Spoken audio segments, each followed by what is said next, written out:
first time I heard the phone ring in that abandoned house, I thought it was an illusion. But the sound was real. The old doorbell vibrated, cutting through the cold silence of the place. The problem? The phone line had been cut years ago. It all started when I got a job as a freelance photographer. My client wanted images of supposedly haunted places for an article on urban legends. Among the places listed was a forgotten house on the outskirts of town, known for unexplained events. It was said that years ago the family that lived there disappeared without a trace. But one detail always bothered the investigators. The house's phone kept calling random numbers, always at specific times. I'm not the type of person who believes in ghosts, but I'm not stupid either. I went there during the day to capture some images, planning to leave before nightfall. The house was a shell of wood darkened by time. The smell of mold and rot was almost unbearable. The living room still had furniture covered in dusty sheets, as if someone had left in a hurry. But what really gave me the creeps was the black rotary phone, sitting alone on a table in the corner. Even though it was unplugged, it seemed to be waiting anxiously to ring. I took a step back when it suddenly started ringing. My heart raced. Reason told me to get out of there, but curiosity kept me in place. Hesitantly, I picked up the receiver and held it to my ear. Silence. Until a faint whisper echoed on the line. A female voice, tearful. "Can you hear me?" I swallowed hard. The voice sounded close, as if the person were right behind me. I turned around abruptly, but there was no one. Only dust and shadows. "Who are you?" I asked, feeling a chill run down my spine. "They won't let me out," the voice lamented. "They're coming, you have to run." A sharp crack cut through the line and the phone went silent. My entire body went on alert. A cold breeze passed through the house, making the old curtains flutter like living specters. Without thinking twice, I put my camera away and ran to the door. But before I could leave, a noise echoed through the hallways, footsteps heavy and dragging. I wasn't alone. The door to the room closed by itself with a deafening bang. The phone rang again. The sound reverberated off the walls as if it were coming from every room at once. My chest tightened in fear. I picked up the phone again, my hands shaking. This time the voice wasn't female. It was a guttural, low, almost inhuman whisper. "You shouldn't be here." The phone exploded in sparks, making me drop it to the floor. The stench of burning filled the air. The daylight that filtered through the windows seemed to be fading, as if something was obscuring the house.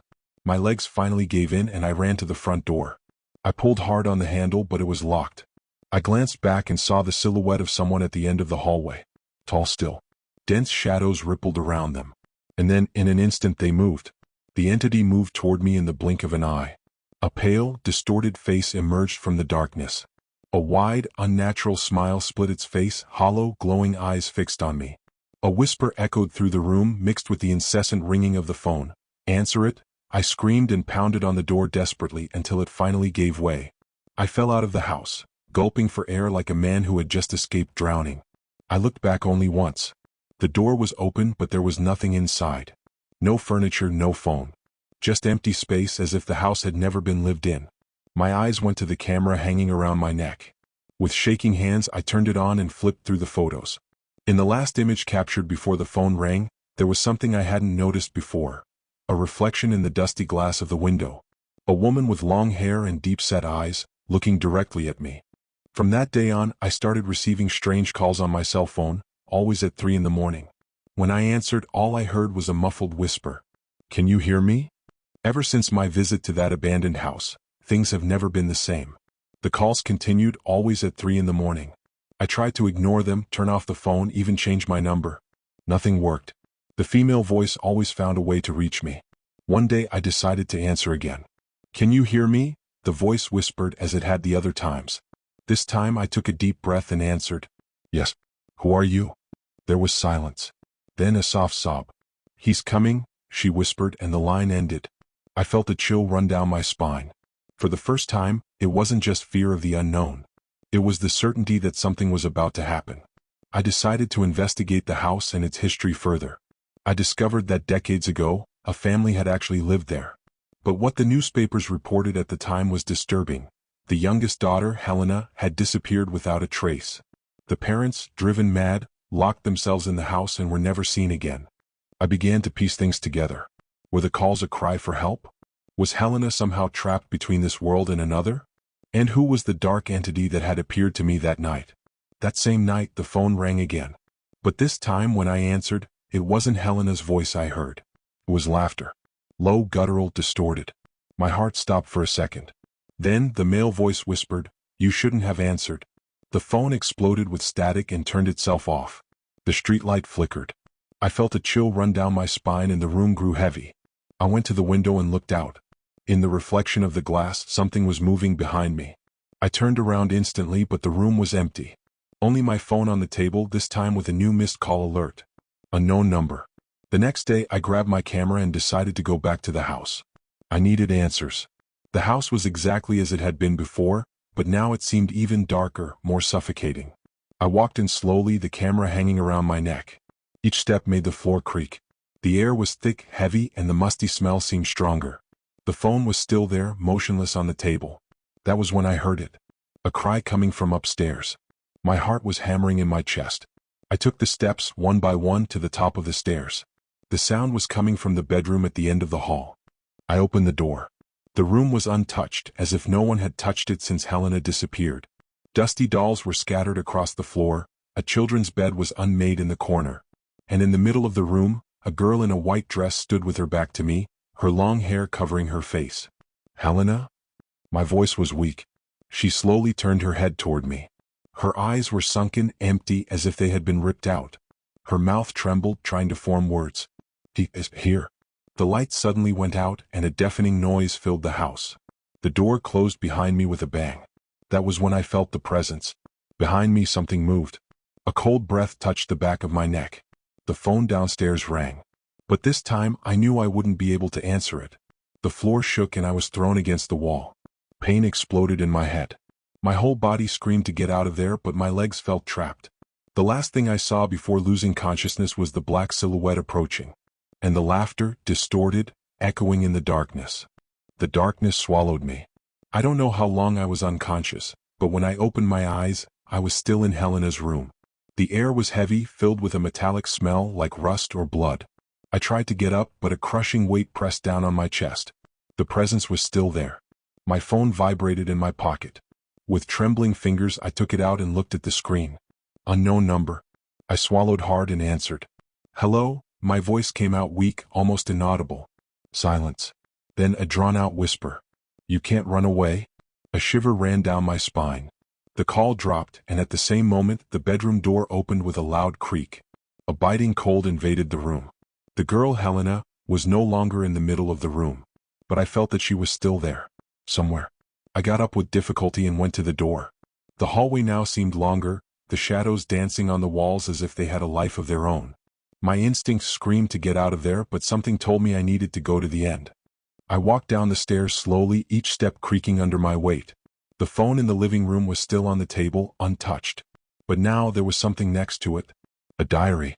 The dark leather was worn with age, and the name Helena was engraved on the cover. My heart raced as I opened it. The pages were scrawled with shaky words. "He watches me at night. I can't sleep. He calls me. Mommy and Daddy are gone. I'm all alone. If anyone reads this, please, help me." A crash came from upstairs. Something had fallen. My mind told me to run, but my legs kept going on their own. I went back upstairs. Helena's room looked different now. The walls were covered in handprints, some small, some huge, as if something inhuman had passed through there. In the center of the room, her silhouette reappeared. This time she was facing me. His eyes were two black holes, and his mouth opened impossibly as if he were trying to speak, but without making a sound. Then the light flickered, and another presence appeared beside him. Tall, slender, with arms too long to be human. The phone vibrated again. I didn't answer it. I didn't need it anymore. The voice came from the room itself. "Now it's your turn." The last thing I saw was Helena reaching out to me, her face filled with despair. Then everything went dark again. Darkness enveloped me again. The silence was absolute, except for the sound of my own heart hammering inside my chest. My body was paralyzed, unable to react to what was happening. Suddenly, a dim light flashed at the end of the hallway. It wasn't the house light. It was the phone screen.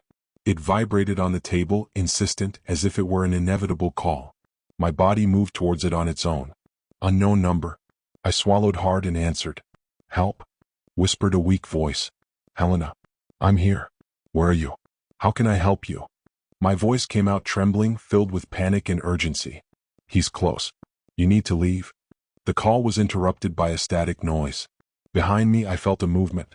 A shadow began to stretch across the floor, taking shape. I knew I couldn't look, but instinct was stronger. I turned slowly. The entity was there. Tall, slender, faceless, just an overwhelming presence of pure terror. The air turned cold and my body froze, unable to react. The shadow slowly approached, consuming the light around it. I had to act. My eyes fell on Helena's diary. I quickly flipped through the pages and found a note that was different from the others, more recent. If you're reading this, he already knows. Don't run. Keep your back to him. Listen. Wait. My mind screamed for me to run away, but I followed the instruction. I closed my eyes and remained still, trying to control my breathing. The environment around me shook as if the entire house was about to collapse. Then I heard it. A hoarse whisper close to my ear, "Go away."